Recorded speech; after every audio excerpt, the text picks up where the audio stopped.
Bonjour, je souhaite vous présenter l'acupressure intuitive.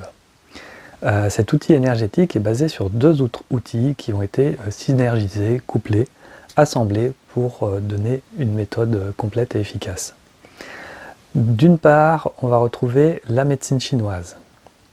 Cet outil énergétique ancestral qui a quasiment 5000 ans de recul, qu'on appelle habituellement et de façon classique l'acupuncture, peut-être de façon un peu réductrice, l'acupuncture, donc pratiquée dans cette approche par digipression, c'est-à-dire qu'au lieu d'utiliser des aiguilles que l'on va planter dans les points d'acupuncture, on va stimuler les points d'acupuncture avec les doigts. Cette pratique-là, très puissante, va permettre d'équilibrer les énergies, parce que selon les Chinois, ce qui va faire le lien entre le corps et tout ce qui va être émotionnel et psychique, le lien entre tout ça, ça va être les énergies. Donc en stimulant les points d'acupuncture, qui sont les points de commande, comme des touches d'un clavier d'ordinateur, on va appuyer sur ces touches pour que l'ordinateur fasse quelque chose. Ben là, sur le corps, on va venir stimuler les points pour avoir une action au niveau des méridiens d'acupuncture, et on va avoir une réponse au niveau du système énergétique qui va permettre une équilibration, une harmonisation au niveau des énergies. Et ça va avoir donc un impact au niveau aussi bien du corps, pour libérer des blocages comme des problèmes digestifs, des problèmes au niveau du sommeil ou des blocages organiques, qu'un impact aussi bien au niveau de l'émotionnel, tout ce qui est psychique, pour apaiser l'esprit ou tout simplement ramener de l'énergie. Si une personne qui est fatiguée, ça a un impact aussi bien sur les problèmes hormonaux lors du passage à la ménopause que sur de la récupération. Vraiment un impact très très large. L'autre facette de l'acupressure intuitive va être l'accompagnement intuitif. Alors cet outil va permettre de venir à la recherche des blocages que le corps a pu impacter, cristalliser. C'est-à-dire qu'on va avoir un événement dans notre vie, cet événement va nous choquer, et ce choc va venir s'impacter, se bloquer quelque part dans le corps. L'accompagnement intuitif va être une méthode de lecture du corps, où on va venir chercher où c'est enregistré, qu'est-ce qui a été enregistré, et surtout on va faire une proposition de libération. Comment on peut aider le corps à se libérer de ce blocage, de ce traumatisme. Les actes donc pour libérer vont être symboliques. C'est-à-dire que par exemple, si on se rend compte dans le système énergétique que l'on porte un poids, on va symboliser ce poids de façon physique. Pour moi, le corps est très important parce que c'est le réceptacle final. Tout est enregistré dans le corps. Donc on va passer par le corps, on va passer par quelque chose de matériel, de tangible, de physique. C'est pas juste une méthode énergétique où on va libérer des choses comme ça en faisant des gestes dans le vide, on va venir vraiment impacter le corps. Donc pour quelque chose de lourd, pour un poids que l'on porte, on va prendre un coussin qui va symboliser ce poids. Et dans cette approche-là, on sent le poids dans le corps, c'est-à-dire qu'on ressent au niveau de nos bras que l'on porte quelque chose. Et à un moment donné, on va inviter la personne à se libérer de ce poids. Et là, de nouveau, il y a un impact au niveau du corps, c'est-à-dire qu'on sent que le poids n'est plus là, physiquement. Et ça va avoir un impact sur la psyché, sur la psychologie, sur l'inconscient. On va réinformer l'inconscient au travers des énergies, au travers de l'acte symbolique, que le poids que l'on portait n'est plus là. Il y a plein d'autres outils de cette façon-là, de cette approche-là. On peut utiliser quand on ne trouve pas la clé pour se libérer de quelque chose, prendre une clé tout simplement qui va symboliser ça, la donner à la personne. S'il y a une blessure qui est là depuis longtemps, on peut utiliser symboliquement un pansement pour venir guérir cette blessure. Et l'outil que j'utilise beaucoup et que j'affectionne particulièrement, ça va être de couper les liens.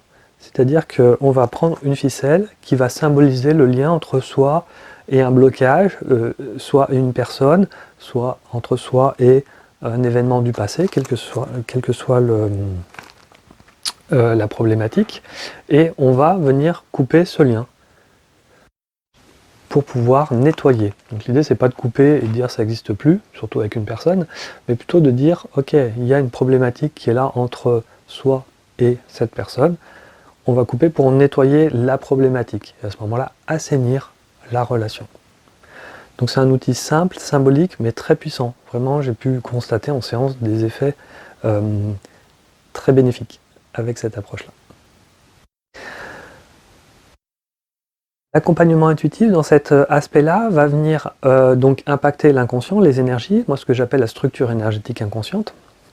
Cette structure va se construire selon notre histoire, c'est-à-dire on va avoir plein d'événements. Déjà, la présence ou l'absence des parents, qu'est-ce qu'ils vont nous donner au niveau de nourriture physique, émotionnelle, comment ils vont s'occuper de nous ou ne pas s'occuper de nous, tout ça déjà va forger des choses dans notre façon d'être. Puis l'école, les relations sociales, familiales, les épreuves de la vie, il peut y avoir des traumatismes particuliers dans le parcours d'une personne. Tout ça va venir s'impacter et l'accompagnement intuitif va venir chercher ces blocages-là. Donc sur notre histoire personnelle. Mais ça impacte aussi tout ce qui va être l'histoire familiale. C'est-à-dire que nos ancêtres, nos parents, nos grands-parents, arrière-grands-parents, etc. sont porteurs d'une histoire et nous, on est aussi héritiers de cette histoire-là, une casserole familiale.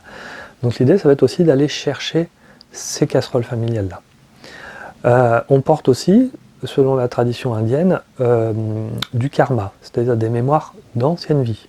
Donc cette approche d'accompagnement intuitif permet aussi, selon les croyances de chacun, d'aller ou pas chercher ces blocages d'ancienne vie qui pourraient, dans la vie présente, vous impacter.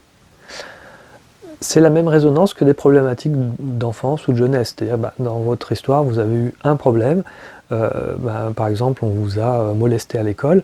Et dans votre vie d'adulte, vous vous retrouvez à être sans arrêt dans cette peur d'être molesté. C'est un événement de votre histoire du passé qui vous impacte. Dans cette lecture du karma, c'est la même chose, mais sur des choses d'ancienne vie, donc d'une histoire avec un grand H, ou en tout cas, on va chercher un peu plus loin. Donc il n'y a rien d'ésotérique, de magie, ce n'est pas de la médiumnité, on ne va pas vous raconter des choses, on va juste aller lire ce que le corps porte. Et ce faisant, on est au plus près de vous. C'est-à-dire de venir chercher ce qui vous entrave, ce qui vous gêne, ce qui vous bloque dans l'instant présent, dans votre problématique personnelle. Ce qui va entraîner une libération de la structure énergétique, et à ce moment-là, une fois qu'on a fait cette première approche, on va pouvoir s'occuper du corps et équilibrer les énergies avec les points d'acupuncture.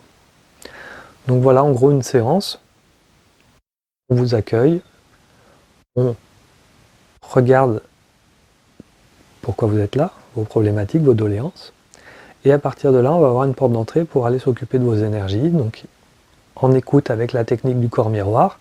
C'est-à-dire que ce n'est pas une méthode intrusive, on ne va pas aller fouiller dans vos énergies, on va se mettre à l'écoute de ce que vos énergies, ce que les blocages de votre corps émanent, rayonnent, vibrent, et on va écouter cela avec son propre corps. Mon corps, ou le corps du praticien, devient miroir du corps de la personne qui est en séance.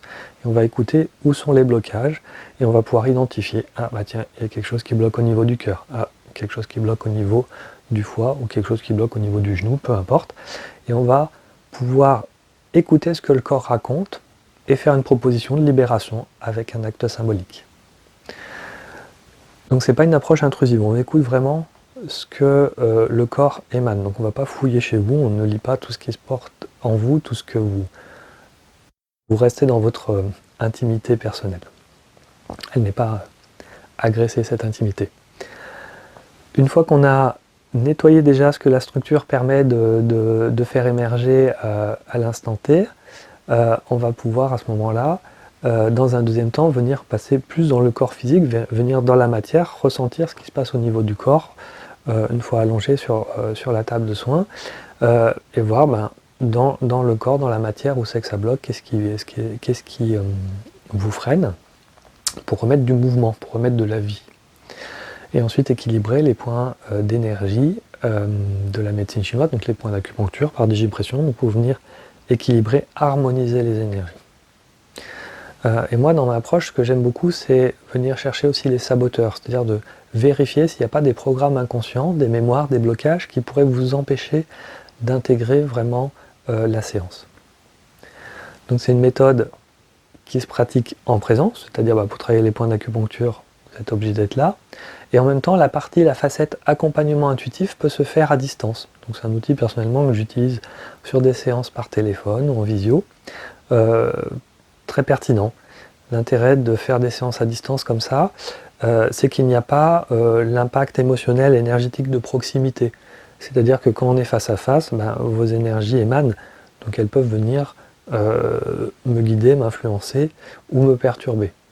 Avec l'expérience, on prend de la distance avec ça, mais il y a toujours ça possible. À distance, c'est beaucoup moins présent, puisqu'il y a justement cette distance, qui fait que la lecture peut être plus fine, plus juste ou plus pertinente. Donc l'outil est différent, mais très efficace. Donc quand on me demande est-ce que c'est mieux de faire une séance en présence ou à distance, je ne peux pas dire c'est mieux, c'est différent. Donc elles vont apporter des choses différentes à différents endroits. Donc c'est ni mieux ni moins bien, c'est différent. Voilà, j'espère que cette présentation de l'acupressure intuitive, du fonctionnement de cet outil énergétique vous a plu. Cet outil énergétique, je propose de l'apprendre au sein d'une formation. Donc si cela vous intéresse, il y a une vidéo dédiée. Si vous avez des questions, je vous invite à vous rapprocher de moi, j'y répondrai avec plaisir. Merci, au revoir.